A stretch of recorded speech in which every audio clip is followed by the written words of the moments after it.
Fala pessoal, sejam muito bem-vindos para mais um episódio do Atlas Podcast. Meu nome é André Marra, sou um dos hosts desse projeto esse que eu tenho o grande prazer de dividir aqui com meu amigo Ricardo Alexandre. E hoje, pessoal, temos um episódio super especial, mais um na verdade, uma pessoa que eu tenho grande admiração e tenho o prazer de poder chamá-la de amiga e faz um grande serviço pela nossa cidade. Ricardão, por gentileza, faça as honras. Olá, temos aqui uma engenheira mecânica, vereadora e corregedora da Câmara Municipal de Curitiba. Além disso, uma das maiores referências do liberalismo no nosso estado e também no Brasil. Amália Tortato, muito bem-vinda. É um prazer recebê-la no Atlas Podcast. Obrigada, o prazer é todo meu. E que responsa você jogou pra cima de mim, hein? O prazer é todo meu. Obrigada pelo convite, André, Ricardo, meus amigos aqui. É um prazer conversar com vocês. Que ótimo. Nós realmente temos a sorte de conviver com pessoas extraordinárias e inspiradoras. E seguramente você é uma delas. Então é uma alegria poder recebê-la aqui e, sobretudo, poder contar com a tua atuação na Câmara. Mas antes de chegarmos na Câmara, eu queria que você contasse um pouco da tua trajetória. Como você descobriu o liberalismo? Como você resolveu se engajar na política? De que forma isso se deu na tua vida, Amália? Ah, legal. Então, eu sou do interior do Paraná, né? Eu nasci em Telêmaco Borba, morei lá até meus 18 anos e vim para Curitiba para fazer faculdade de Engenharia Mecânica, como você já comentou. Embora eu seja formada em Engenharia Mecânica, eu também tinha um sonho de infância, que era ser aeromoça. Eu achava lindo. E realizei esse sonho, então fui comissária de voo durante quase 15 anos. E graças a essa profissão, eu tive a oportunidade de conhecer países como a Venezuela, onde a gente sabe que a liberdade não existe, né? É riscada do dicionário. E também tive a oportunidade de conhecer países como a Alemanha, os Estados Unidos, onde o capitalismo impera, onde as pessoas são mais livres, inclusive muito mais livres do que a gente é aqui no Brasil, né? As pessoas, tem gente que fala assim, esse neoliberalismo do Brasil, é por isso que o Brasil não dá certo. Meu amigo, você não sabe que a gente tá muito longe desse liberalismo que a gente gostaria de ter, né? E eu gosto de falar isso porque eu consegui ver na prática a diferença que é você viver nos dois países, né? E eu também já fui empreendedora. Já tive esse momento heróico na minha vida. Já foi sabatinado pelo governo brasileiro? Já fui sabatinado. E eu falo que empreender é um ato heróico no Brasil. E empreender num ramo inovador é 10 vezes mais heróico. E foi o meu caso. Uns 10 anos atrás, 2011, 2012, eu montei junto com a minha família um negócio inovador que era uma loja com conceito móvel. Então a gente pegou uma van e transformamos numa loja de roupas e minha mãe, meu irmão e eu, a gente saía vendendo roupas aqui pela cidade de Curitiba. Até que, né, os fiscais da prefeitura um dia me encontraram. E aí eles vieram me contar uma história triste. Eles falaram, olha, a gente vai encaixar o teu negócio na regulamentação dos ambulantes, porque a gente não tem uma regulamentação em Curitiba para negócios com conceito móvel, né? Então a gente não sabe o que fazer com o seu negócio, vamos encaixar ele na regulamentação dos ambulantes. E aqui em Curitiba, os ambulantes, eles têm dia, horário e local fixo para trabalhar. E eu tinha uma loja móvel. Ou seja, meu negócio foi a falência, né? Da ideia de empreendedora, do sonho empreendedor, fiquei só com a dívida. E com raiva do governo. Porque eu falei, poxa, eu com empresa aberta, pagando imposto, tinha funcionário, estava gerando riqueza, estava gerando renda. E a prefeitura olhou para mim e falou, olha, fica na sua casa, porque eu não sei o que fazer com o seu negócio, não quero você aqui, fica na sua casa. Mas certamente foi feito para se proteger, Amália. Foi. Bem como a coletividade e quem trabalhava também. Isso é feito para proteção do cidadão. É sempre com a melhor das intenções. Com a melhor das intenções. O legislador protetor de todos nós ali. Mas esse exemplo, ele mostra exatamente aquilo que nós, como liberais, pretendemos combater, né? Porque a tal ponto é a intervenção que o Estado diz onde você pode estar, de que maneira isso pode se dar. Que horário você pode estar. Que horário que você pode estar. E o pior nesse caso, não, mas o teu negócio não se enquadra. Azar o teu, então fecha. Então fecha. Como se nós não tivéssemos desemprego no Brasil, como se você não estivesse gerando renda. E com isso, frustra o teu empreendimento, frustra os teus consumidores, frustra todos os teus colaboradores. Não, e o melhor de tudo, só, Maria, desculpa interromper, é que as pessoas sempre falam assim, mas como que dá essa relação do Estado com o cidadão? Como que ele atrapalha de fato? Pô, acho que nos episódios que a gente teve aqui, o caso da Amália, o caso do Salim, que ele tinha sido autuado por abater gado no 20º andar no meio de BH, porque tinha uma questão lá na licença dele. O caso do Gilson, que precisaram dele de 15 banheiros para ele abrir o restaurante. É isso. Não, é absurdo. Isso aí, se a gente for puxar a lista, né, tem muita coisa. O meu caso, né, é muito similar com o que a gente viu acontecer com a Uber, que foi uma questão de repercussão nacional. A gente vê a Boozer também, né, que começou em Minas Gerais, está tentando se espalhar pelo Brasil. Quer dizer, o Estado brasileiro, ele trata muito mal o empreendedor. E o empreendedor inovador, ele arregaça. A Boozer tá proibida de operar aqui, né? Aí ele não quer de verdade, né? Ele diz assim, ele não quer mesmo. É muito triste, assim, da gente ver, né? É que o negócio é o seguinte, você quer empreender? Quero. Tá, não vai me dizer que você também quer inovar. Não, aí não. Aí não dá, aí já é demais. Você aí quer gerar valor para a sociedade. Quer gerar valor para a sociedade, isso eu não posso aceitar. Eu não consigo entender essa questão da Boozer, em que a Boozer ela pode vir para o estado do Paraná, mas não pode sair daqui porque você tem uma decisão do TRF4 proibindo. É surreal, cara. É surreal. Aliás, só nesse início de conversa aqui, já tive várias ideias aqui de coisas que a gente pode comentar, né? Você falou que hora, o Estado diz pra gente que horas a gente pode trabalhar, né? E é bem isso, aqui em Curitiba a gente tem uma lei, eu já vou devagar aqui. Claro, depois eu volto pra minha história. Finge que você não é nossa convidada. A gente tem uma lei aqui em Curitiba que diz que horas o comércio pode funcionar. Pra quê? Pra te proteger. Porque, imagina, você vai sair à noite pra fazer compra? Não. Imagina você querer trabalhar demais. Imagina, não pode. E aí, você tocou num ponto bem sensível dessa questão, que quando a gente fala assim, ó, a gente já protocolou, a Indiara e eu, que é minha colega de bancada do Partido Novo aqui em Curitiba, nós já protocolamos um projeto para liberar esse horário de funcionamento do comércio aqui em Curitiba. E uma das coisas que a gente mais escuta é, mas você acha que o trabalhador vai ficar trabalhando das 7 da manhã às 10 da noite? Acho. Acho. Claro que não! Pelo amor de Deus, gente. Assim, é de uma ingenuidade, né? De uma falta de noção. Não dá pra entender. É de uma falta de noção. E as pessoas não entendem que é justamente o oposto. A gente vai gerar emprego. As pessoas, o empreendedor, ele obviamente não vai conseguir ficar com a mesma equipe se ele quiser trabalhar das 7 da manhã às 10 da noite. Sem dúvida. O que ele vai ter que fazer? Contratar. A gente tá gerando emprego, a gente tá gerando renda. E essa pessoa que trabalhou das 7 às 2 da tarde, às 3 da tarde, tem que ver ali a questão, o tempo de trabalho, ela vai poder sair do trabalho dela e pegar o comércio aberto. Sim. E conseguir fazer 1 milhão de coisas que ela não conseguia fazer antes. E nesse caso, qual que é a justificativa, Amália, de por que tem um horário fixo do comércio? Porque pra te proteger. Porque sim.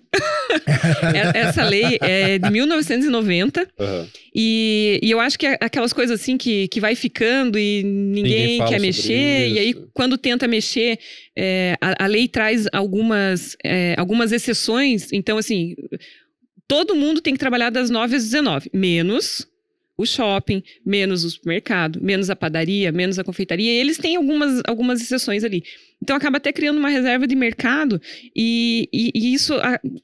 Você sabe como é que é, né? Às vezes, você vai mexer nisso? Não, mas veja, e eu aqui, tá, enfim.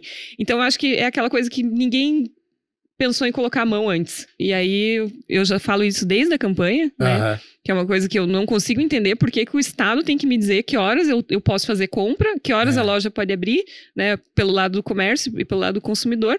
Então já estava no meu radar desde o começo. E aí a gente está conseguindo apoio das associações comerciais, da FEComércio, do Sind Lojas, enfim. E aí a nossa ideia é que isso esteja aprovado aí antes do final do ano. Que maravilha! Poxa, contamos com isso e parabéns pela iniciativa. E é algo que talvez contribuiria, inclusive, para dispersar o trânsito. Não creio que isso resolvesse, mas dispersa. Você não precisa fazer compras no mesmo horário. Naquela janela. Naquela janela. E, sobretudo, como você falou, tá bom, mas se eu sou um comerciário, quando que eu vou poder fazer as minhas compras, atender as minhas necessidades se eu estou trabalhando e não existe outro horário? Ah, não, então vá para o shopping. Mas eu não quero, eu quero ir para essa loja. Não, aí não pode, ela tem que fechar. Não, é tão surreal que chega a ser inacreditável, né? 2022. Sim. Estarmos discutindo ainda o horário de funcionamento. Mas, Ricardo, você está dizendo que o legislador não sabe de todas as coisas? Talvez ele não saiba de uma ou outra. Sabe muito, mas uma ou outra eu acho que ele não sabe. Você falou do trânsito, do transporte coletivo, os turistas. Sim. O turista vem para Curitiba no final de semana, ele tem que ir ali no comércio de rua até 1 da tarde no sábado. Pois é. Porque depois disso a loja está fechada e no domingo não abre. Então a gente vai ter essa possibilidade, né? E a cidade ganha vida, né? Como eu comentei com vocês, eu trabalhava antes como comissária de voo, fazia voos internacionais. Em vários lugares do mundo, você anda à noite na rua. Tá funcionando. E a cidade vive, a cidade é alegre, as pessoas estão na rua.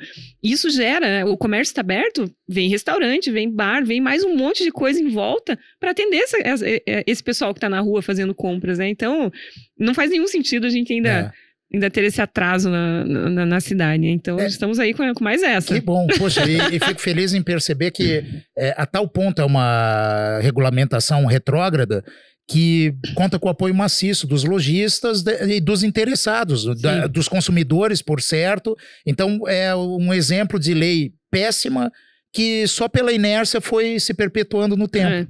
Né? Sim. E Amália, foi na prática que você foi sentindo então que tinha esse viés liberal, e como que você foi se aproximando talvez da teoria, ou olhando assim, cara, eu acho que talvez seja por aqui o caminho? Esse foi o toque dele, Amália, volta pra tua história, vamos lá. mas foi bom você ter falado, porque assim, até 2016 eu não tinha nenhum contato com a política, eu vivia a minha vida, fazia as minhas coisas e não tinha contato com a política. Aí em 2016, a gente estava passando por um momento no Brasil, né, impeachment estava rolando, Lava Jato, cada dia dinheiro na cueca, aquela confusão política, fazendo tudo errado. E eu pensei em morar fora do Brasil, eu acabei decidindo ficar, e eu falei, poxa, mas eu não tô feliz com tudo isso que eu tô vendo, né? Toda vez que a gente liga a TV, uma notícia ruim. E aí, o que eu posso fazer, então, para melhorar o Brasil e para ter aqui no Brasil a qualidade de vida que eu estava indo buscar lá fora? E foi então que eu entendi a importância da política e de tudo que os políticos decidem, que nos afeta diretamente todo dia. Aí eu falei, então é isso, se é a política que é importante, então eu vou entrar na política. E aí eu comecei a estudar, comecei a me dedicar, ler diversos livros sobre saúde, educação, segurança, sobre várias coisas. E aí tem uma história muito legal de como eu descobri que eu era liberal. Eu estava estudando sobre educação, e um dia eu cheguei em casa, meu marido já era mais antenado nessas coisas, né, já era um liberal antes de mim. E aí eu cheguei em casa e falei pro meu marido, eu tava pensando, a gente tava estudando sobre educação e eu tava pensando, por que o governo, em vez de construir escola, contratar professor, fazer todo aquele trabalho, por que ele só não paga a mensalidade pro aluno estudar numa escola particular que já existe, né? Aí meu marido falou pra mim, sim, isso já existe, chama voucher da educação. E foi desenvolvido por um mocinho muito esperto que chama Milton Friedman, né, que é um economista americano. E ele falou, eu acho que você é liberal. Você devia procurar o Partido Novo e o Livres, que é um movimento que eu também faço parte, que eu acho que você vai gostar. E aí, quando eu entrei no site do Novo e na página do Livres, eu falei, meu Deus, as pessoas conseguiram colocar em palavras o que eu acredito. Que legal, que trajeto bacana. E foi assim que eu entendi que tinha mais gente que também pensava como eu, que também defendia o que eu acreditava. E aí que eu entrei na política e comecei, né, a me dedicar para a política e percebi qual era o espectro em que eu me encontrava. Foi assim a história. E o que fez você querer porque a sua primeira candidatura foi em 2018? Foi. E o que fez sair da indignação para a ação, como diriam? Então, foi esse momento aí, 2016. Quando eu entendi a importância da política, eu entendi que eu não podia mais ficar de fora. E eu decidi, eu vou ser eleita. Eu vou ser eleita. Eu tomei essa decisão, né? Como se dependesse só de mim. Não, mas em última análise depende. Depende, E aí eu me preparei bastante para esse momento. Em 2018 eu fui candidata a deputada federal aqui pelo Paraná. Infelizmente, nós não conseguimos eleger ninguém, né, do Partido Novo aqui, mas eu não parei de trabalhar. Aí eu fui me preparar de outras maneiras. Eu fiz o Renova BR, fiz a RAPS, participava já ativamente do Livres, fui participar do Lola, que é um movimento só de mulheres liberais, que é muito legal. Que bacana. E a gente fazia diversos eventos aqui entre 2018 e 2020, e aí em 2020 fui candidata a vereadora e a gente conseguiu eleger 2 mulheres aqui em Curitiba, bancada 100% feminina. Que bom. A Indiara e eu estamos aí representando e finalmente conseguimos, né, entrar na política de maneira efetiva. Mas foi isso, quando eu entendi eu falei, agora não tem mais volta, tem um caminho sem volta. Tem que ser assim, né? Tem que ser por aí. E qual foi o teu maior choque quando você entrou? Assim, elegeu, constituiu equipe, comecei. O que te deixou mais perplexo? E antes disso ainda, como que é o dia após a eleição? Acho que isso você acorda assim e fala, putz, eu sou vereador agora. Você sabe que às vezes, até hoje, eu não acredito. É uma coisa assim que me dá tanto orgulho, eu fico até emocionada de falar, me dá tanto orgulho, me dá tanta alegria de poder defender o que a gente defende, de poder falar na Câmara as coisas que a gente fala, de poder, sabe, fazer alguma coisa ativamente, pelo que eu acredito, que às vezes até hoje eu me pego me perguntando assim, será que eu sou mesmo vereadora? Será que deu certo? Será que é isso mesmo? E assim, eu acho que a coisa mais frustrante é quando você percebe que as pessoas, infelizmente, nem sempre votam como elas acreditam, sabe? Infelizmente, às vezes tem coisas por trás que fazem os vereadores tomar decisões que não é necessariamente o que eles acreditam. Isso me deixa muito frustrado, porque nós somos ideológicos, né? Como liberais, assim, eu não consigo defender e fazer um voto se eu não acreditar. Então, tudo que eu falo, tudo que eu defendo, todos os meus votos foram absolutamente do coração, assim. Eu realmente acredito naquilo. E a gente percebe que a política não é assim. E isso me deixa triste, sabe? Porque eu acho que a gente precisa de mais pessoas que defendam e que votem naquilo que elas acreditam. Pode não ser o que eu acredito, mas a pessoa precisa ser... Eu acho que os políticos precisam ser mais independentes. Não pode ter enfim, tanta coisa que leva as pessoas a tomar decisões não conforme eles acreditam. Isso para mim é a parte mais frustrante da política, sabe? Porque aí não tem argumento que vai fazer eu a pessoa... imagino que o meu sentimento seria parecido também, porque nós temos um viés um pouco mais racional, né? De tentar olhar para o argumento e falar, cara, mas isso tá certo ou isso tá errado... Por mais que eu agrade A ou a B, isso é assim, a gente comentou no último episódio, acho que com o Gilson, a respeito do piso do enfermeiro. Cara, parece algo lindo, mas se você for ver como funciona, como é na prática, colocar na ponta do lápis, cara, você tá criando um grande prejuízo para a classe, etc. Sim. Para os próprios enfermeiros. Para os próprios enfermeiros, E ao contrário do que as pessoas podem pensar, né? Embora isso me frustre por um lado, isso me dá mais sangue nos olhos para dizer, poxa, a gente precisa de mais pessoas assim na política. A gente precisa mudar a política, a gente precisa renovar a política. E quando a gente fala de renovar, não é só trazer novas pessoas, é trazer novos hábitos, abandonar as velhas práticas, é conseguir entrar lá de maneira independente, totalmente independente, tomar a tua decisão do jeito que você acredita. Eu posso não concordar com você, mas se você tomar uma decisão baseado nos teus princípios, eu vou te respeitar, sabe? E eu acho que a gente precisa, quando a gente fala de renovação, é dessa renovação que a gente precisa. E eu acho bacana porque eu conversei com outro vereador recentemente, que eu não vou citar aqui, mas ele falou que, inclusive falou do seu caso em específico, ele falou, cara, eu sei que quando vem um voto da Amália, uma posição, eu sei que vai ser técnico, eu sei que vai ser algo bom, algo fundamentado. Então, isso é bacana mesmo. E eu até ia te perguntar, como que foi esse relacionamento na Câmara de Vereadores quando você chegou, por exemplo, abrindo mão de privilégios, economizando, tirando o carro e etc.? Essa parte até de abrir mão de privilégios e tal, até... Eu não senti tanta resistência assim, sabe? A gente percebia que na outra legislatura já tinha 1 ou 2 vereadores que já faziam isso, e eu sempre falo, a gente não tem a intenção de ter o monopólio da virtude. Não, eu quero que todo mundo, mais é que se espalhe, que todo mundo venha aderir e faça a mesma coisa.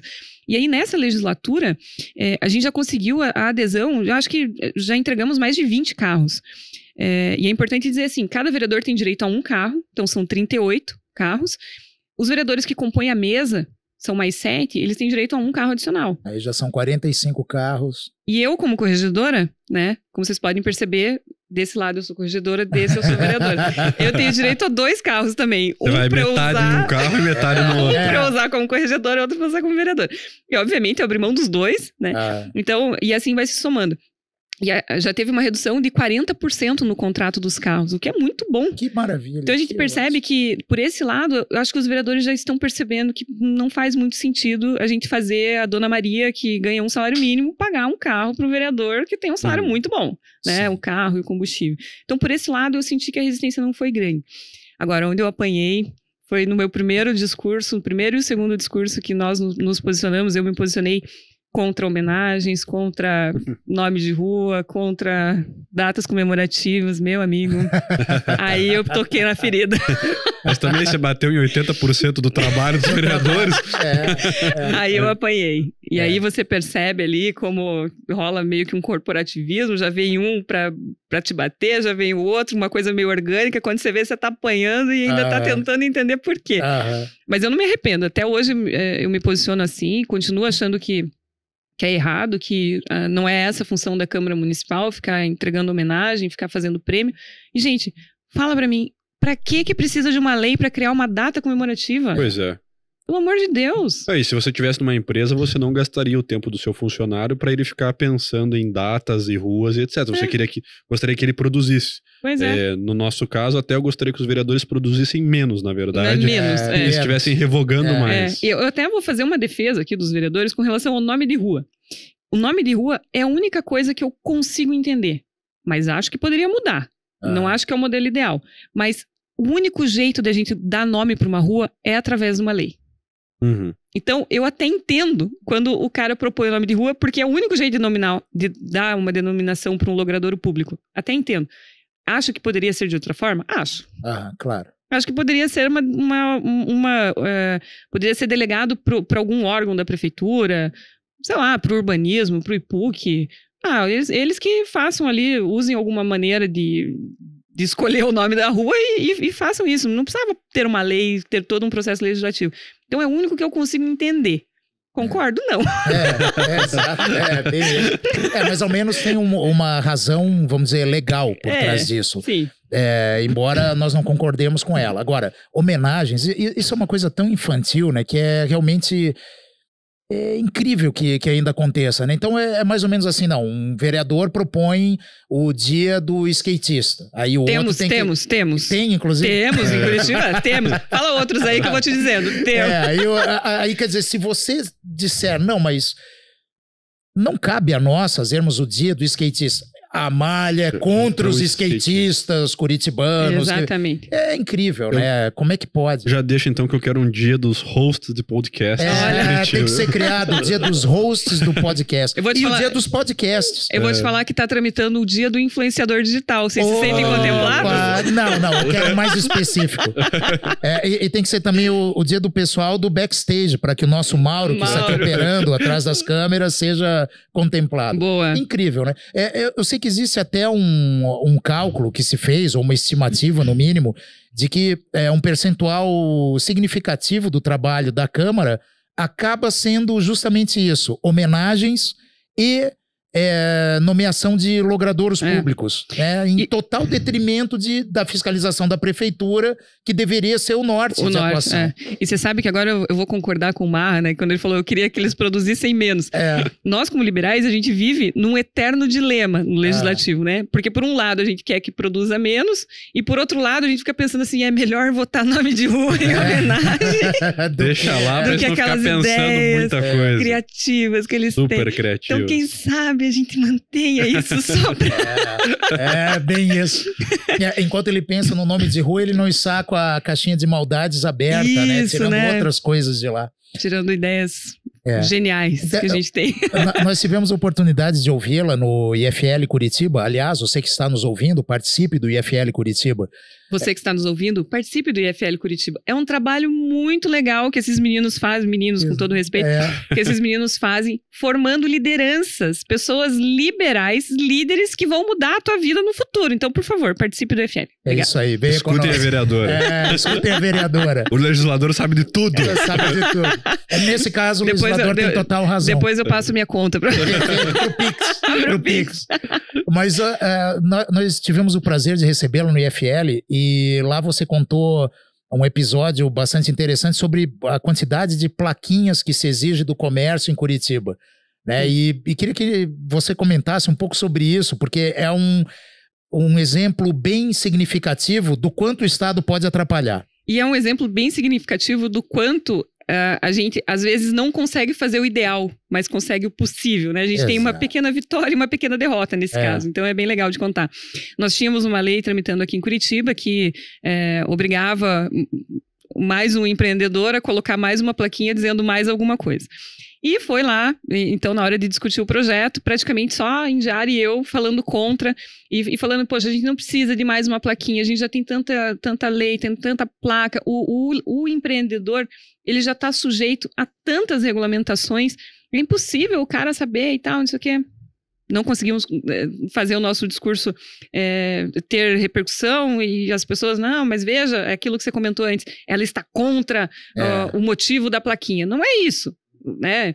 Enfim, eu cheguei no gabinete indignada. O projeto passou em primeiro turno, o projeto ainda continha algumas coisas como multa, cassação de alvará, caso a pessoa fosse pega sem a plaquinha e tal. Cheguei no gabinete indignada. Falei, gente, não é possível que a gente não consegue mostrar para as pessoas do que a gente está falando, o que a gente está defendendo. E aí eu falei assim, eu tive uma ideia. Vamos procurar, mobilizei o gabinete inteiro. Falei, vamos procurar todas as leis que falam de plaquinha nível estadual, municipal e federal. Pô, genial. E eu vou imprimir cada uma dessas plaquinhas e vou sair jogando plaquinha pelo plenário.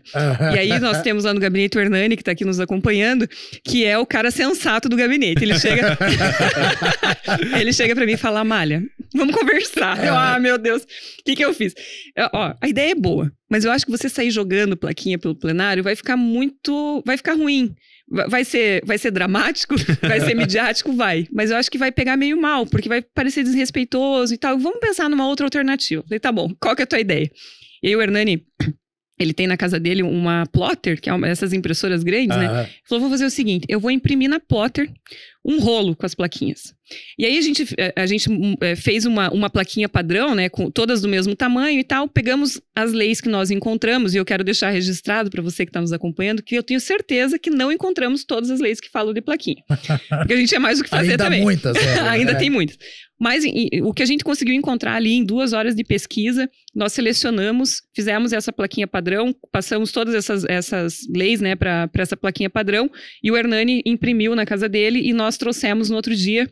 E aí a Amália abriu no plenário um rolo de 20 metros. Meu Deus. A foto icônica. Com mais de 100 plaquinhas impressas ali pra gente mostrar pro vereador. Quando a gente fala mais uma plaquinha, é disso aqui que a gente tá falando. E percebam, em 2 horas de pesquisa, né, havendo muito mais, quem sabe o dobro até de placas além daquelas. Com certeza tem muito mais. 20 metros num rolo de papel. Espetacular, viu, Hernani? Espetacular. Fica o meu registro genial, aqui. Genial. Porque nós só colocamos como filtro de busca placa. Então, certamente tem outras cartazes, tem não sei o quê, tem outras coisas que também devem ser afixadas em algum lugar por alguma razão, né? E que a gente não encontrou. Então é importante deixar registrado isso, né? E aí o que aconteceu depois que a Amália fez esse espetáculo? E você desenrolou. O Hernani entrou junto? O Hernani ficou segurando a outra ponta, né? Bom. E eu fui pelo corredor do plenário, porque para quem não conhece a Câmara Municipal, né? Tem um corredor grande ali, entre as cadeiras dos vereadores. Eu abri esse rolo e ainda não consegui abrir tudo, tive que o Hernani teve que ir puxando para trás e eu meio que jogando no chão um pouco, porque, enfim, faltou espaço para eu abrir tudo. Mas aí o que a gente conseguiu com isso? A gente conseguiu retirar as multas. O projeto foi aprovado. O empreendedor tem que colocar mais uma plaquinha. Mas pelo menos ele não vai ganhar uma multa, ele não vai ter seu alvará cassado. E assim, foi muito visual, né? Eles conseguiram entender do que a gente estava falando. Sim. Né? E eu deixei muito claro, assim, eu falei, olha, eu tenho certeza que não tem um empreendedor nessa cidade que esteja 100% dentro da lei. Por mais bem intencionado que ele seja. Vai faltar uma placa, vai faltar uma recomendação, uma cor, uma disposição. E assim, hoje ele tá abrindo negócio. Ele pega o melhor advogado do mundo, o melhor contador, o melhor tudo, e ele consegue seguir 100% da lei que pede, hoje. Amanhã, a Câmara Municipal aprovou outra coisa, a Assembleia aprovou outra coisa, o Congresso aprovou outra coisa, e meu amigo, a gente tem o que fazer da vida. Tem boleto pra pagar. Exato. Não tem que ficar olhando tudo que tá sendo aprovado pelo Brasil. Sem dúvida. E eu te pergunto, e é uma dúvida sincera, você acha que eles não compreendem o que a gente tá querendo dizer, ou é um pouco assim de, não vou dizer má fé, mas o cara fala, não, tem que regular mesmo, tem que taxar e etc. Ou eles não pegam o discurso, assim, por exemplo, você fala assim, cara, pra que você precisa falar? Não, mas eu tô protegendo o comerciante. Mas será que acredita, pegando o gancho, será que alguém realmente acredita que uma placa respeite os carecas, aliás, respeite os carecas, uma placa respeite os carecas vai influenciar o comportamento de quem quer que seja para que haja respeito. Será que ele acredita nisso? Ou o que eu acho que esse é isso que está por detrás, que a Amália tocou no tema. Não, eu preciso mostrar ao final o número de leis aprovadas. Eu preciso mostrar para o meu eleitor que eu trabalhei. Tem aqui, lei 15.500. Placa em todos os estabelecimentos, respeite os carecas. Será que é isso? Respeite os carecas eu não encontrei, mas encontrei respeite os idosos. Tinha que colocar uma plaquinha dizendo respeite os idosos. Porque senão todo mundo vai desrespeitar. Né? Não, isso não é uma coisa de senso comum. Não, e eu me pergunto isso porque teve recentemente aquela votação da questão das bagagens, né? E daí o próprio Marcel discursou e falou, cara, uma das leis que a gente não pode ignorar é a lei da física. Se você coloca mais bagagens, que ela é supostamente gratuita, é por óbvio que se você é empresário, você vai fazer o cálculo de qual é a quantidade média de bagagens por passageiro, quantos quilos que estão ali, quanto de combustível você precisa, e isso vai refletir na passagem de todos. E assim, isso é básico do básico. É pueril, né? Chega a ser infantil ter que discutir se você pegar um livro de economia e abrir assim na primeira página, você entenderia isso. Eu acho que é uma mistura dos dois, sabe? Eu acho que um pouco é de realmente achar que é só mais uma plaquinha e que não... Por que você tá brigando tanto por causa de uma plaquinha? O vereador falou no discurso dele, depois que a gente questionou tanto a plaquinha, e antes de eu abrir, né? Antes de eu abrir o rolo, ele falou assim, falaram tanto das plaquinhas que eu fui pesquisar quanto custava uma plaquinha. Custa menos que uma porção de batata frita, o vereador falou no discurso dele. Não é isso. Pelo valor da plaquinha. E o risco da multa. E quantas pessoas... Você tem que se preocupar com a plaquinha, porra. E quantas pessoas ficaram sabendo que essa lei foi aprovada? Quantas pessoas hoje... a gente aprovou uma lei lá no ano passado, não com meu voto. Fique claro, para você que mora em condomínio, não foi com meu voto. A gente aprovou uma lei que obriga todos os condomínios de Curitiba a colocarem rede ou tela ou grade nas áreas comuns dos edifícios. E o argumento deve ter sido, Amália, você não quer proteger nossas crianças? Óbvio que foi esse o argumento. E aí, eu te pergunto, a Câmara Municipal está cumprindo a lei? Que ela mesma aprovou? Eu não vou responder, fica no ar. É isso, sabe? Então, pra que a gente tá fazendo lei? Pra dizer que aprovou mais uma lei e contar pro eleitor? E nessa hora não existe o menor cálculo de custo, Amália? Quem propõe a lei não é obrigado a fazer. Mas quando você, na comissão... apresenta, olha, mas isso vai gerar um custo adicional. Ninguém quer saber. Nós temos feito esse pedido. Eu estou agora na CCJ, né, que é a Comissão de Constituição e Justiça. A Indiara estava na CCJ o ano passado.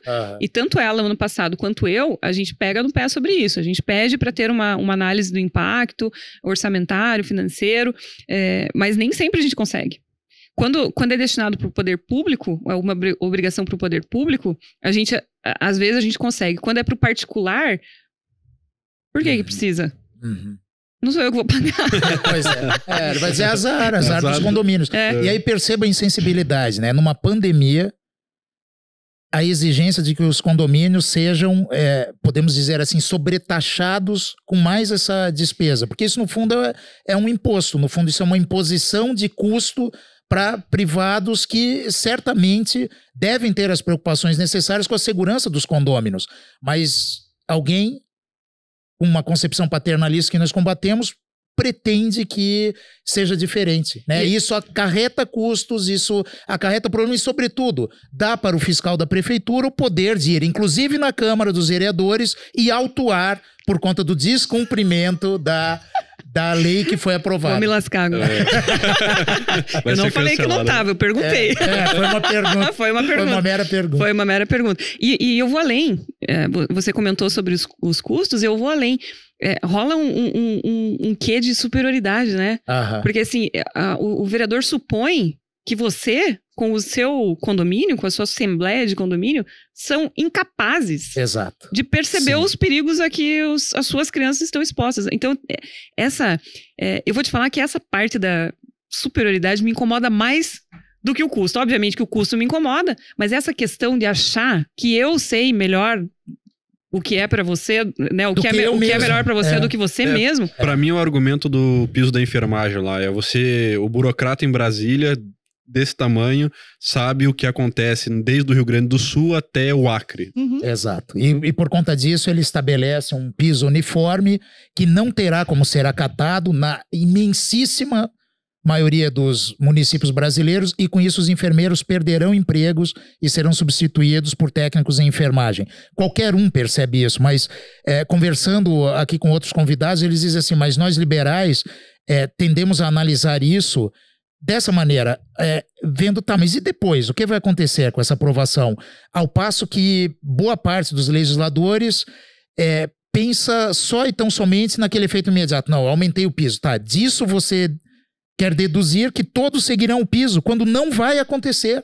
Né? Não haverá contratação desse profissional, pura e simplesmente. E ignoram todas as peculiaridades que tem no Brasil do tamanho que é, né? E até mesmo em Curitiba, né? Até em Curitiba a gente tem peculiaridades, imagina no Brasil. No Brasil. Né? Aprovando uma lei dessa e não quer nem saber das consequências, né? A gente aprova aqui, não sou eu que vou pagar.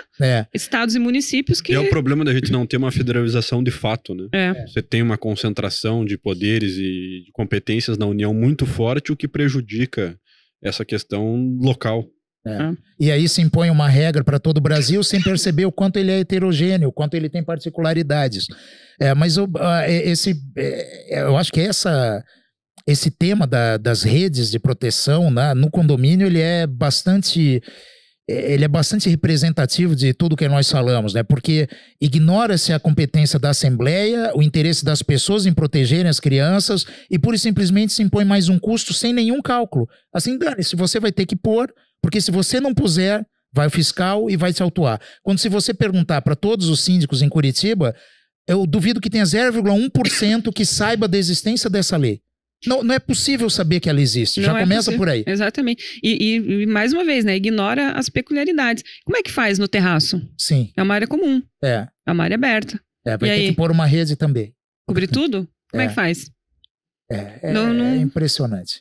É uma lei cuja tolice ela se compara com aquela do Rio de Janeiro. Quem sabe não haja uma assim em Curitiba, até te pergunto, que exige que haja um vigia em cada piscina. Portanto, nos Jogos Olímpicos do Rio, na competição de natação, havia um segurança para impedir que os nadadores olímpicos se afogassem. Tem essa foto. Eu acho que essa foto representa o quanto o Estado nos protege.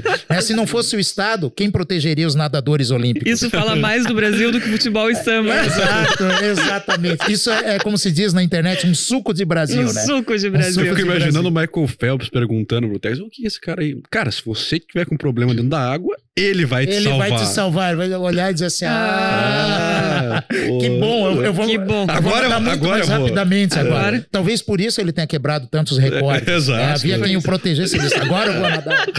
Olha aí o Estado fazendo a diferença na vida das pessoas. Vida das pessoas. E você criticando, Ricardo. Achando ruim, lamentável. Né? Esses liberais não têm mesmo coração. Não tem coração.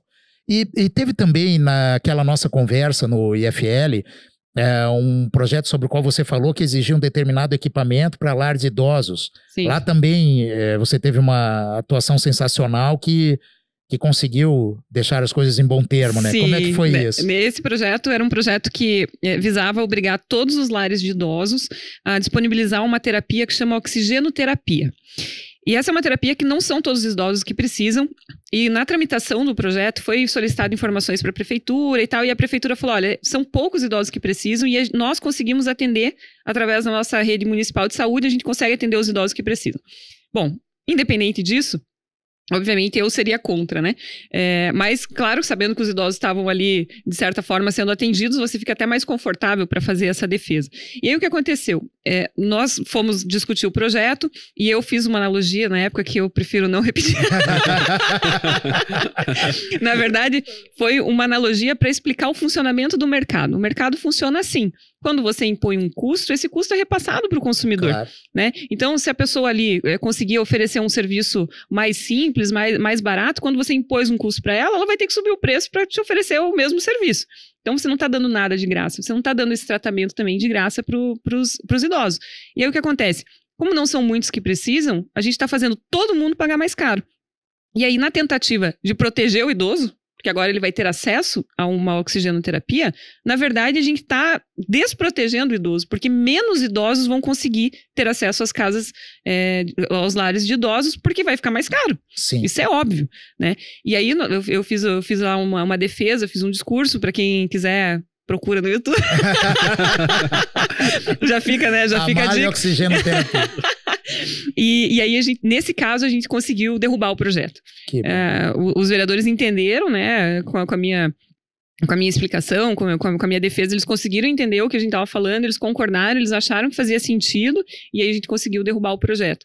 E aí, óbvio, qual que foi a acusação que eu sofri, né? Você não gosta dos velhinhos. Você não está preocupada com os idosos. Eu falei justamente o oposto.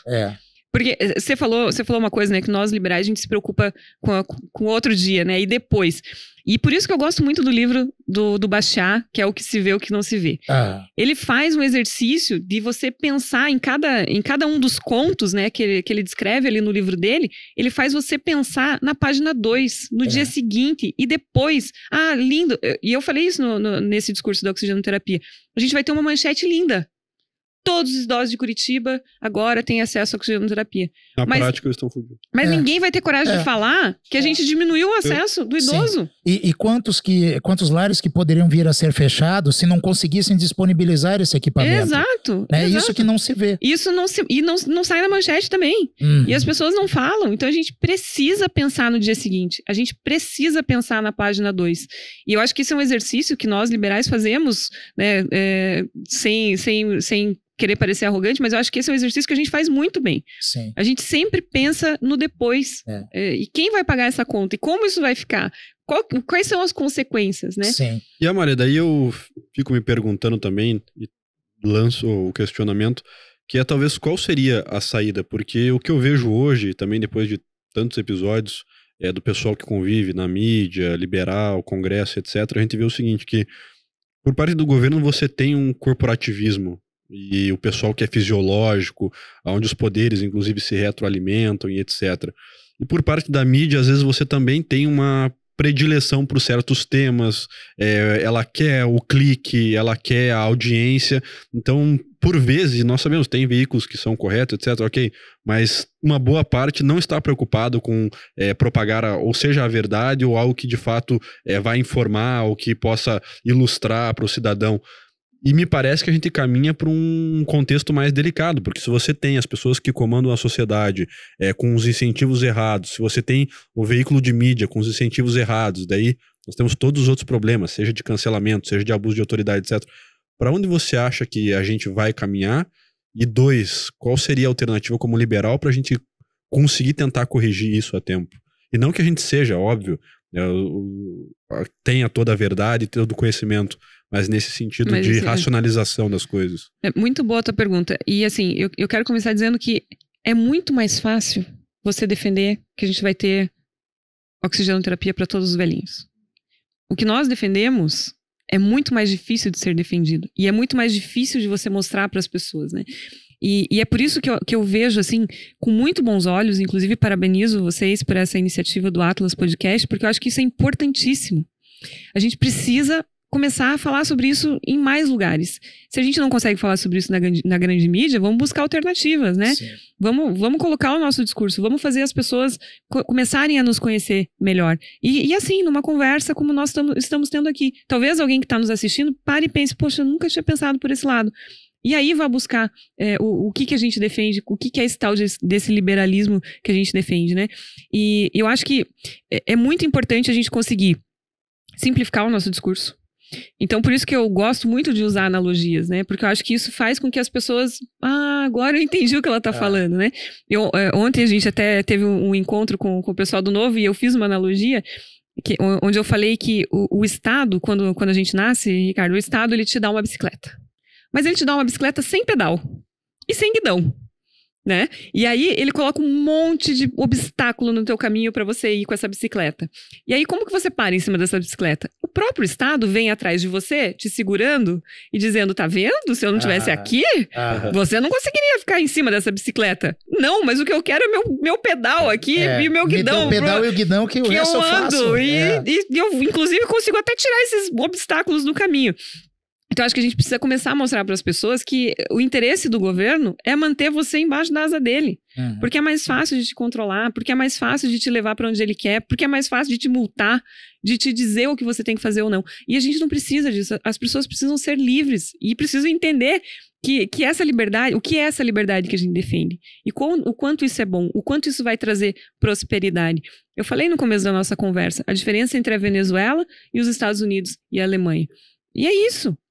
Enquanto na Venezuela o cara diz, se bobear, até a cor da cueca que você tem que vestir, nos Estados Unidos o cara quer te ajudar a trabalhar. Então, na Coreia do Norte existe a tipificação e especificação dos cortes de cabelo. Olha aí. Você só pode cortar de determinado jeito. Assim, aqui tem que... Eu não sei como eu faria, né? Eu acho que eu seria da... O eterno fora da lei, não está aqui na especificação. Esse a gente já mata agora. Você sabe que eu li um livro de uma moça que fugiu da Coreia do Norte, e agora eu não vou conseguir me lembrar do nome do livro. Acho que é Lutando para Viver, alguma coisa assim.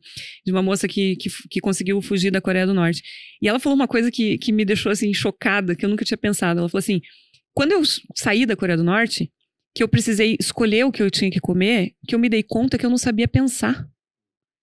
Então, o Estado, ele te aprisiona de uma forma que ele não te deixa pensar, ele não te deixa escolher o corte do cabelo.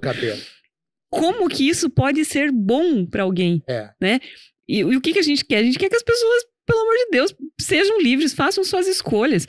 Então, assim, é isso que a gente defende. E eu acho que o liberalismo está crescendo. Essas coisas que a gente defende, eu acho que estão crescendo, estão se espalhando.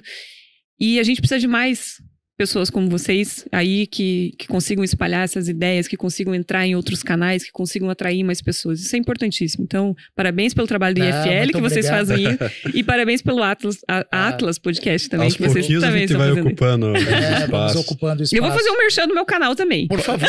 Eu ia fazer agora, mas na prática. eu acho Então faça pode você. fazer que vai vir da boca direto da fonte. Então eu faço também. Acompanhe a Malha no Liberdade na Prática. Isso. Por favor. E foi justamente pensando nisso que a gente tá conversando, né? Porque eu fico inconformada com isso. Por que a gente não consegue chegar nas pessoas com o nosso discurso? Que a gente decidiu lá no gabinete criar um canal que se chama Liberdade na Prática. E o nome do canal já diz tudo. O que é a falta de liberdade ou a liberdade te influencia no dia a dia, no cotidiano, nas coisas que você faz e às vezes nem percebe. Para que as pessoas possam entender, né? E eu me preocupo com isso porque semana passada nós organizamos aquele movimento do Paraná Sem Cabides. Lá. O pessoal que não sabe, a gente pendurou 542 cabides na frente do Palácio do Iguaçu do governador, porque saiu uma lei em que havia sido criado 542 novos cargos comissionados. E assim, por óbvio que eu não sou contra a criação dos cargos comissionados, no sentido de que, não seja toque de caixa, como foi, e que tenha a especificação de para que vai ser utilizado cada cargo e se de fato há necessidade. Se foi para o TJ é porque vai criar uma nova Câmara ou algo do tipo, excelente, mas é o que não aconteceu. E eu me preocupo porque a gente, durante a manifestação, teve um público que a gente não achou que alcançaria, que era o dos funcionários públicos.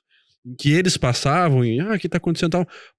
Pois é, né? São 100 milhões que são destinados anualmente a esses novos cargos, só que eu só tive um reajuste de 3%, e eu que sou funcionário de carreira, que passei no concurso público, enquanto a inflação tá batendo 11, 12.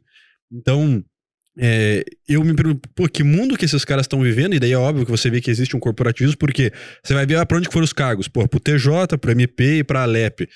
Certamente já houve um acordo prévio disso. Claro. E daí você tem os policiais que estavam lá, e daí não sei a fundo qual era a pauta, mas eles estavam acampados há 100 dias.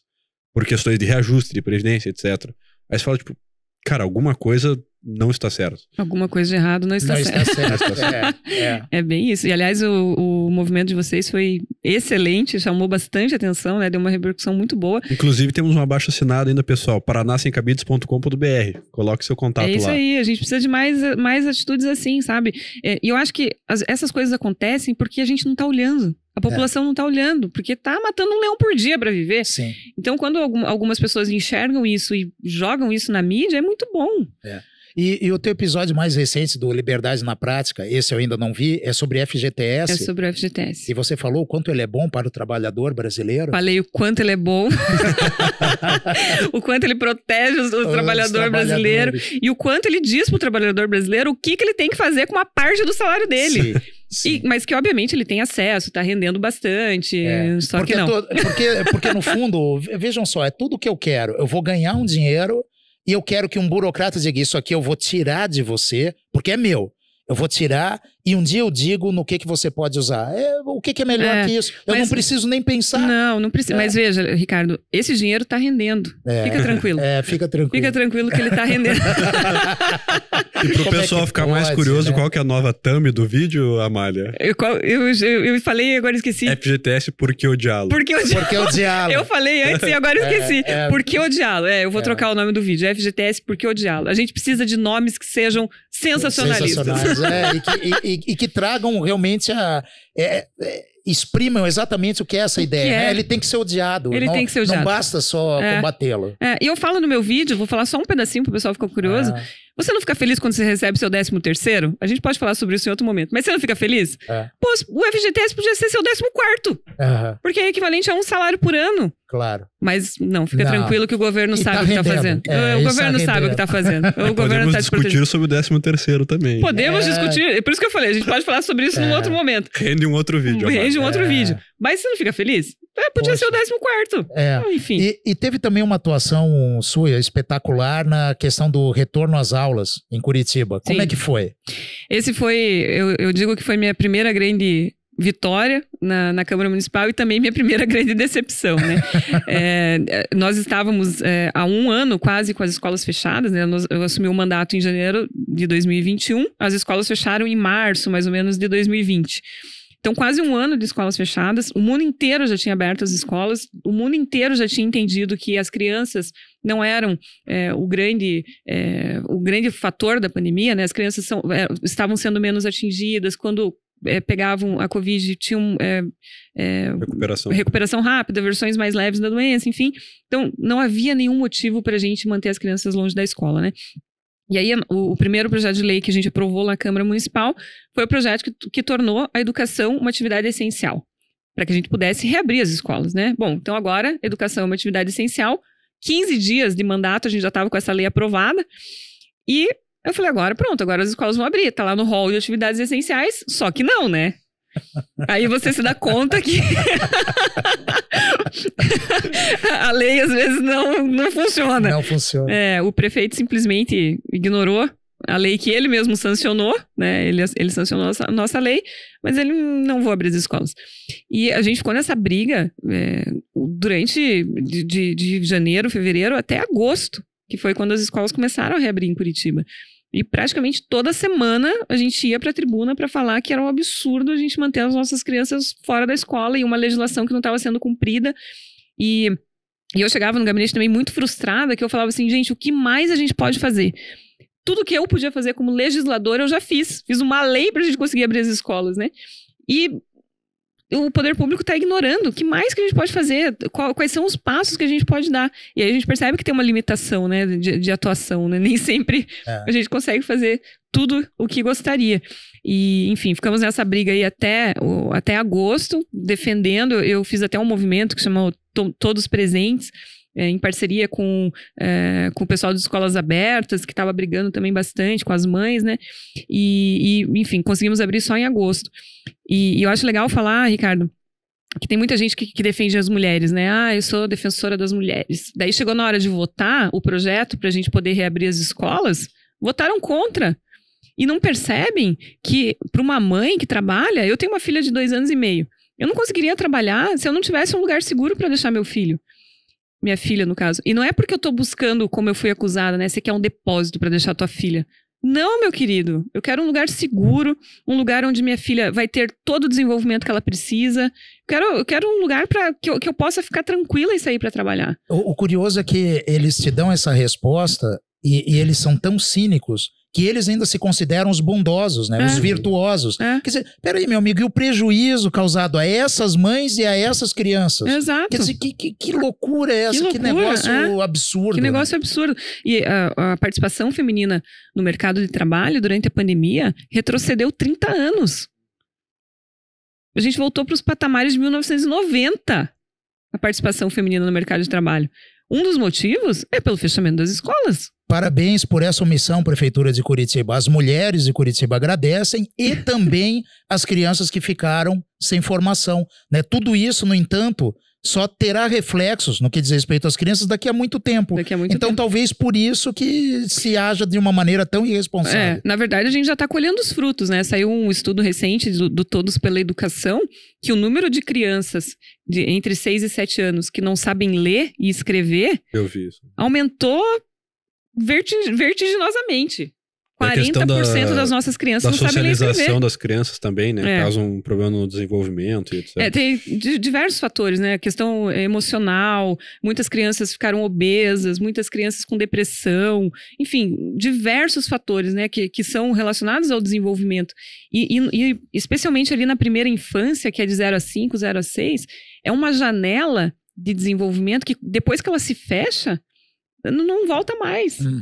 Aquele é o momento para você embutir na cabeça da criança, né? Fazer com que ela se desenvolva de maneira da melhor maneira possível. Essa é a fase principal. E essas crianças foram extremamente prejudicadas durante a pandemia. E você sentia que era medo do prefeito de tomar uma atitude, da secretária dele? Era resistência de sindicato, de professores? Era tudo junto? O que estava por trás disso? Eu acho que foi muita resistência do sindicato. Justificada como? Dizendo que eles realmente defendiam a existência de risco...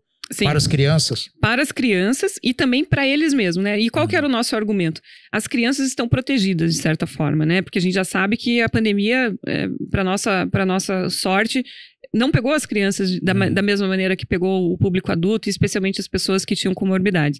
Ok, mas numa sala de aula a gente não tem só criança, a gente também tem os professores. Mas os professores são adultos. E a gente tem ali 2, 3 professores numa sala de aula. O professor é adulto. É capaz, é responsável. Ele não consegue ficar de máscara e longe do coleguinha? Do outro professor? Sim. Não consegue fazer isso? Então, assim, ele também tinha como se proteger. E vamos combinar, né, Ricardo? Ninguém parou de ir no mercado durante a pandemia. Ninguém se preocupou com as caixas do supermercado, com o pessoal que trabalha lá. As pessoas andavam de ônibus. Não vi ninguém preocupado com o motorista do ônibus. Todo mundo foi à padaria. Todo mundo foi à padaria. Então, quer dizer, que risco era esse, muito maior, que existia dentro de uma sala de aula, onde tinha ali 2, 3 professores?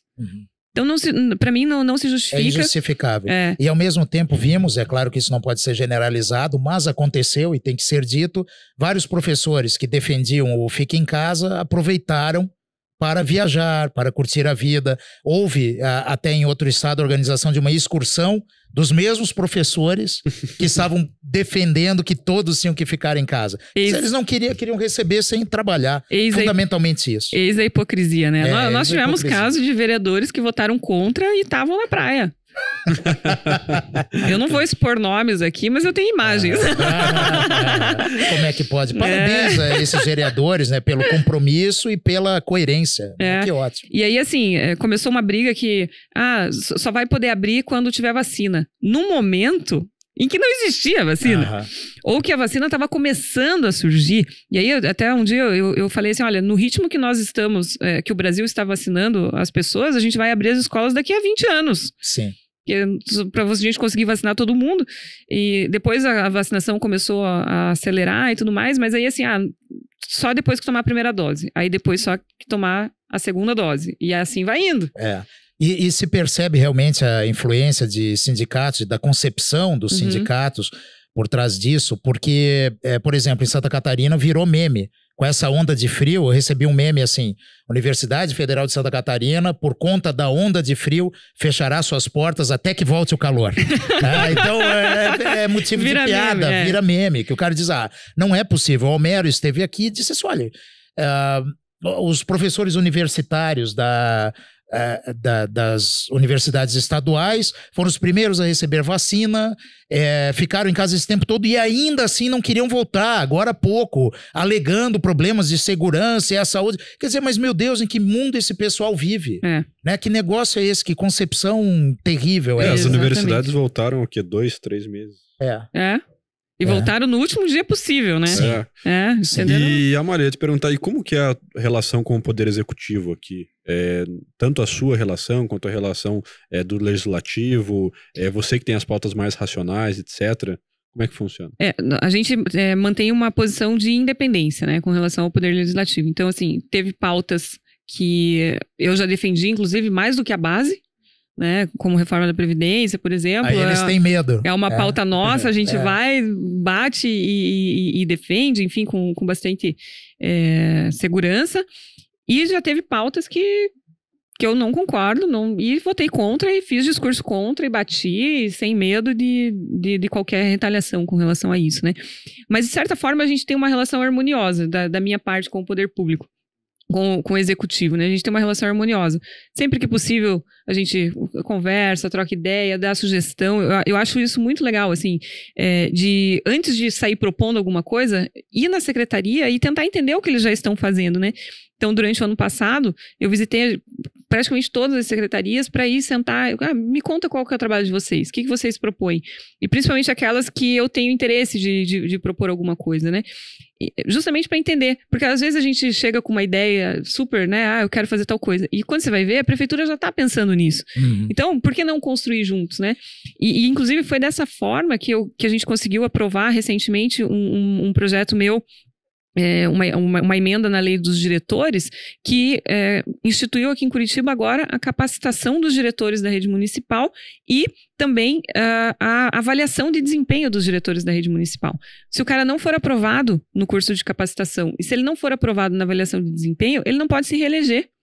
Isso foi construído junto com a secretaria. A secretaria já tinha essa preocupação, eu também trouxe essa preocupação e eles falaram, vamos construir junto. Isso faz de mim uma pessoa da base? Não. Porque se eu tiver que votar contra, inclusive votei contra projetos da educação, eu vou votar contra, porque eu não concordo, ou porque não ficou claro para mim qual que é o objetivo do projeto, a gente vota contra. Então, a minha relação com o executivo é muito independente. Quando dá para construir, a gente constrói, e quando não dá, a gente bate. Isso mesmo. Como é o caso das escolas, por exemplo. É o caso das escolas. E assim que deveria ser, né? E lamentavelmente, surpreende que tão poucos façam isso. Lamentável mesmo. E em relação aos outros vereadores, o prefeito tem uma base bem forte dentro da Câmara Municipal, né? Tem bastante vereadores que compõem a base dele, e o que facilita para ele fazer o governo, né? Agora, como é essa relação entre eles, eu não sei, prefiro até nem especular sobre isso. Não sabe. Eu prefiro até nem especular sobre isso, porque poderia cometer aqui injustiças que não é o objetivo de fazer. Mas nós sabemos que é postura de todos os mandatários do Novo, a posição de independência, sem essa adesão, que sabemos que muitas vezes, em muitos casos, se dá por meio de troca de cargos, o que é considerado normal na política brasileira, mas não deveria ser. Então, a independência, sim, que é a posição corajosa, é que deve ser enaltecida. E eu imagino como deve ser bom para a prefeitura contar com o teu voto qualificado nessas questões tão delicadas, né? Porque é extremamente impopular você defender a reforma da Previdência. Apesar de ser necessário, é uma pauta fundamental. Sim. Eu uma vez perdi o meu almoço, já te falei isso, pulei, o que não é grande coisa, talvez eu até precisasse pular mais almoços, né, olhando para mim. Não. Tá bom, assim. Mas o fato é que eu pulei o almoço porque naquela ocasião o pessoal estava te criticando e também em Indiara porque vocês se posicionaram contra o reajuste dos servidores. E na verdade, é incompreensível que se defenda o reajuste num momento pós-pandêmico como esse, né? Quando nós temos milhares e milhares e milhares de curitibanos desempregados, perderam o emprego por conta da pandemia, e esses é que terão que pagar o reajuste. E isso é que as pessoas talvez não percebam. Eu não digo nem o funcionário. Eu, como funcionário, talvez pensasse, farinha pouca, meu pirão primeiro. É o que eles pensam. Agora, e o restante da população? Né, que aceita isso, mas é um reajuste. É claro que é importante. É claro que havia defasagem. Mas e quem perdeu o emprego? E quem não conseguiu retomar a atividade econômica desde então? Então, eu aproveito para te perguntar sobre isso, mas também te cumprimentar pela postura corajosa, porque o fácil é você defender o reajuste, sendo que não havia caixa na prefeitura e isso está sendo tirado, sabe Deus de onde. São 650 milhões o impacto orçamentário dessa aprovação que foi feita no começo do ano. E é importante dizer que aproveitaram o momento para incluir nesse reajuste também os agentes políticos. Então, para reajustar o salário do prefeito, do vice-prefeito, dos secretários, dos próprios vereadores. Que coisa. Né? E aí eu falei assim, tudo bem. Eu até entendo quem tá aqui defendendo o reajuste do servidor, mas eu quero entender qual é a desculpa para aumentar o teu salário. Exato. Sim. Não tá dando? O que você tá recebendo tá pouco. E você tá achando que é justo a pessoa que tá lá fora, como você falou, que perdeu emprego, que sofreu um monte durante a pandemia, vir pagar o reajuste do seu salário? A maioria teve redução de carga horária, inclusive. Por favor, qual que é a justificativa? Convença. Me convença. Traga um argumento racional, né? Traga um argumento que me convença. E ao mesmo tempo nós vemos diariamente nos jornais fotos de pessoas comendo ossos. Qualquer um que transite pelas ruas em Curitiba percebe um aumento enorme de pessoas pedindo esmola, de pessoas fazendo bicos para sobreviver. E, no entanto, se contempla essa categoria com 600 milhões. Pessoal, pode chocar o que eu vou dizer agora, mas saibam de uma coisa, a prefeitura não emite dinheiro. Ela não cria riqueza, assim como o Estado jamais cria riqueza. O que ela paga, ela tira de nós. Então, quando esse aumento é proposto, não é porque o prefeito é bonzinho, porque ele é bacana e nós somos maus, porque somos contrários. É porque é simplesmente um dinheiro que não existe e que será tirado de você que está nos ouvindo agora. O curioso, isso ao menos eu achei legal. Quem procurar lá no teu perfil e também no Da Indiaro vai ver que eu fiquei respondendo várias pessoas. Fiquei lá brigando. Agradeço, inclusive. Obrigada. Perdeu até o almoço. Perdi o almoço e tal. E lá pelas tantas, uma pessoa que seguramente era funcionária disse assim, não, e vou te dar uma recomendação. Trabalhe mais para você pagar mais imposto, para você sustentar o meu reajuste. Eu disse, perfeito, ao menos eu gosto dessa sinceridade e dessa clareza, né? Porque é isso mesmo que está acontecendo. Eu ouvi alguns argumentos assim, do tipo, mas veja, esse dinheiro vai para o bolso do servidor e aí ele vai aumentar o salário da empregada dele, ou ele vai comprar mais. Vai girar a economia. Ele vai girar a economia. Isso é um espetáculo. Meu senhor. Não faz isso comigo. Não faz isso comigo. Eu vi um argumento semelhante quando a gente fez um post essa semana sobre o salário mínimo, e daí uma pessoa falou a mesma coisa. Mas por que a gente não coloca o salário mínimo em 6 mil reais, então? Porque daí são 6 mil reais que a gente pode distribuir na economia, no mercado, e isso vai gerar mais aquecimento econômico e vai ter mais dinheiro pro empresário. Porque é assim que funciona, né? Assim obviamente. E inclusive eu não sei por que não tem salário mínimo de 6 mil pra todo mundo. Porque, obviamente, e eu vou mais é assim longe. Que funciona. Por que não 60 mil? Porque aí nós teríamos a economia verdadeiramente virtuosa, abundante. Imagine 60 mil. Defendam isso, legisladores. Salário mínimo de 60 mil. Com certeza vai dar certo. Mas, por favor, faça isso na Venezuela. Aqui não. Que aqui eu vou bater. Vai dar trabalho pra malha. É curioso, né? Porque por trás dessa cadeia não se percebe assim, bom, eu tenho uma função em que ela gera de renda para mim um determinado montante que me permite pagar R$2.000, R$2.500. Se eu tiver que fazer 6 mil, o que eu farei? Dispensarei essa função se eu tiver que pagar 6 mil, porque eu não tenho como fazê-lo. Então, quer dizer, não existe milagre, não se combate a inflação por decreto, não se melhora a vida das pessoas no canetaço, mas isso no Brasil ainda é uma noção estranha, é quase como se fosse um discurso desconhecido, né? Liberalismo, esse desconhecido. Esse desconhecido. E também não percebe que a gente pode colocar 6 mil para todo mundo. E aí o pãozinho vai custar 1.000. 1.000, exato. Pronto. E isso só vai beneficiar, como já nos dizia Mises, os primeiros 100 mil que ganharem 6 mil. Porque esses ainda pegarão o pãozinho custando o preço atual. Agora, os últimos 10 mil que pegaram 6 mil, o pãozinho já será R$1.000. Esse o ponto. E pronto. E daí adiantou ganhar 6 mil? E quando houve essa inflação monetária, é engraçado assim, né? Que é uma história que se repete. É quase como os congelamentos na Argentina. Que felizmente Ainda não foi sugerido isso no Brasil, por enquanto. Por enquanto. Ninguém sabe o que pode acontecer. Mas quando houve a expansão monetária, que a escola austríaca denomina como inflação, todo mundo disse, haverá aumento de preços. Eu vi dezenas de economistas no mainstream dizendo não vai aumentar preço porque você tem uma demanda reprimida. Com isso, você vai permitir que a economia continue circulando e sair.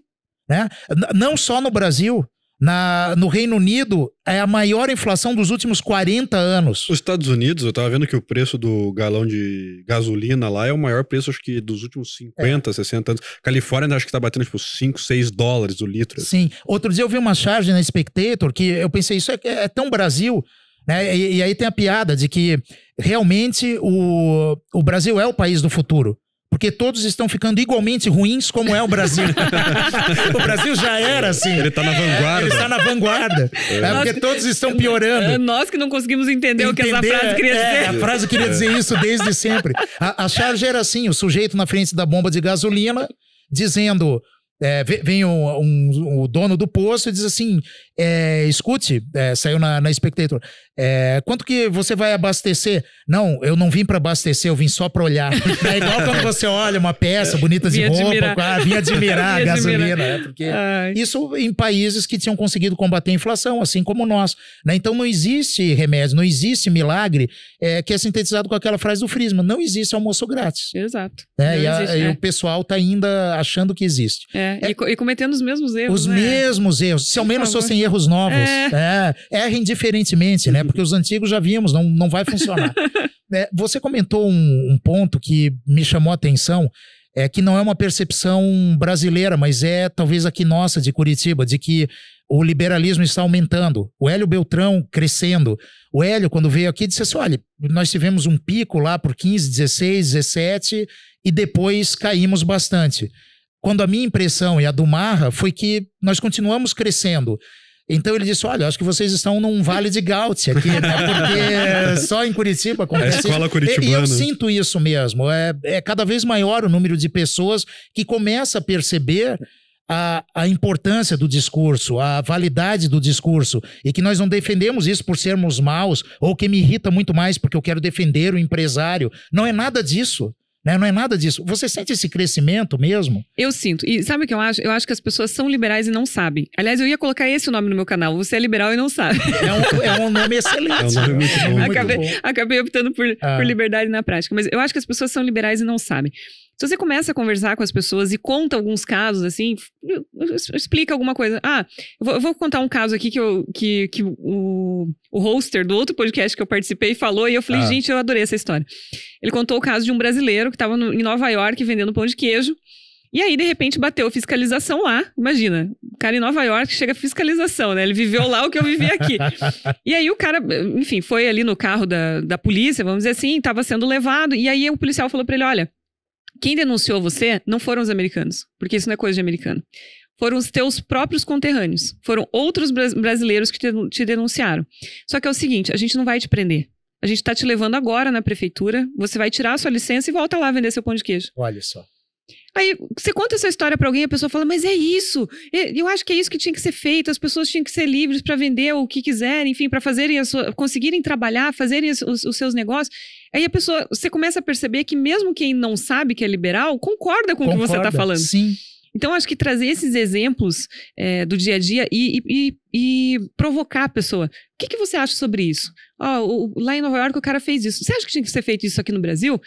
Você vai começar a perceber que as pessoas concordam com você. Sim. E aí você vai introduzindo aos poucos o assunto. E vai falando pra ela, olha... Conta gotas pra mostrar. Tá vendo? Você é liberal e não sabia. Eu acho que... Eu acredito muito nisso, sabe? Falta as pessoas se descobrirem liberal. Eu acho que aqui em Curitiba a gente está crescendo, sim. Às vezes eu fico um pouco frustrada que eu percebo que o nosso movimento, em comparação com outros, tipo no Rio Grande do Sul, parece que eles estão tão na nossa frente, né? Mas eu acho que a gente está chegando lá. A gente está crescendo. A gente já tem o IFL aqui, a gente tem o SFL, a gente tem outros movimentos que começaram já a se organizar aqui no Paraná, em Curitiba e no Paraná. Então eu acho que a gente está crescendo, sim. E não sei, o Hélio... Não vou concordar com o Hélio nessa. Eu também acho Ele mesmo fala crescendo. que antes cabia numa Kombi, agora olha aqui, a Kombi cresceu. A Kombi cresceu. Poxa vida, Hélio, não perca a esperança. Mas isso que você falou é um dado relevantíssimo. Observe quando são divulgadas aquelas cenas chocantes de um menino vendendo tangerina na praça, vem o fiscal e tira, leva a mercadoria dele, como acontece no Brasil, ainda dá uns bofetões na cara para ele aprender a não fazer isso, tal, e às vezes sai comendo a tangerina. Quando isso acontece, você vê não milhares, milhões às vezes de comentários indignados nas mais diferentes mídias.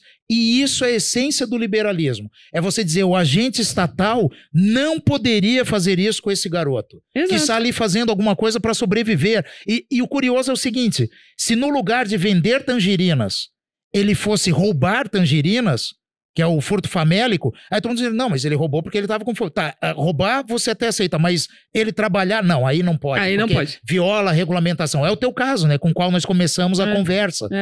Exatamente. É esse o ponto. E Amália, porque nós não queremos repetir o Ricardo e roubar o seu almoço, Imagina. Encaminhando para nossa saideira aqui, eu te perguntaria, o que você planeja, o que vem daqui para frente, qual o futuro da nossa vereadora? Vamos falar do futuro. Bom, eu pretendo ficar na vida pública por bastante tempo. Acho que tenho bastante contribuição ainda a fazer. Vou terminar meu mandato, estou no segundo ano de mandato, vou terminar o meu mandato. Mais para frente vou tentar a reeleição. Espero que os curitibanos me deem essa honra de continuar. E aí, os próximos passos, a gente vai construindo. Mas eu pretendo participar ativamente da política ainda por bastante tempo. Né? Que bom, que sorte nossa. Uma sorte para nós. Obrigada. E onde nós acompanhamos o teu trabalho? Quais são as redes, Amália? Muito bom. Olha, todo mundo aí me seguindo nas redes sociais. Ó, tem Instagram, tem Facebook, tem Twitter. Tudo é @Amália Tortato.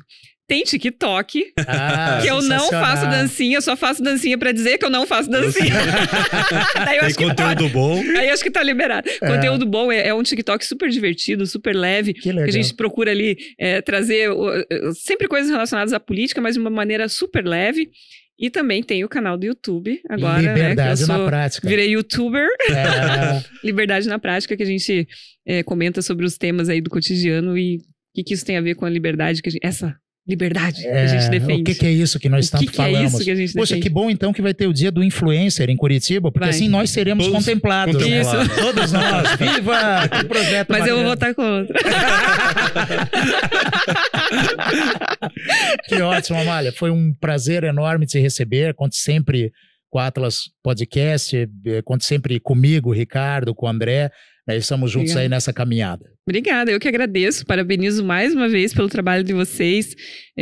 Como eu disse ao longo dessa nossa conversa, eu acho isso importantíssimo. É dessa forma que a gente vai conseguir atingir mais pessoas, então parabéns pelo trabalho de vocês e obrigada pela oportunidade de a gente bater esse papo aqui super leve. Imagina, obrigado você por ter tirado um tempo da sua agenda, por ter vindo aqui. Saiba que as portas estarão sempre abertas, pode sempre contar conosco. E pessoal, por gentileza, se inscreva no nosso canal, deixe seu like, deixe seu comentário aqui, visite a Amália nas redes sociais. E você que é nosso inscrito, se inscreva no canal dela também, tenho certeza que você vai ter muito conteúdo bom por ali. Continue nos acompanhando no Instagram também, que vem muita coisa boa pela frente. Forte abraço. Abraço, até.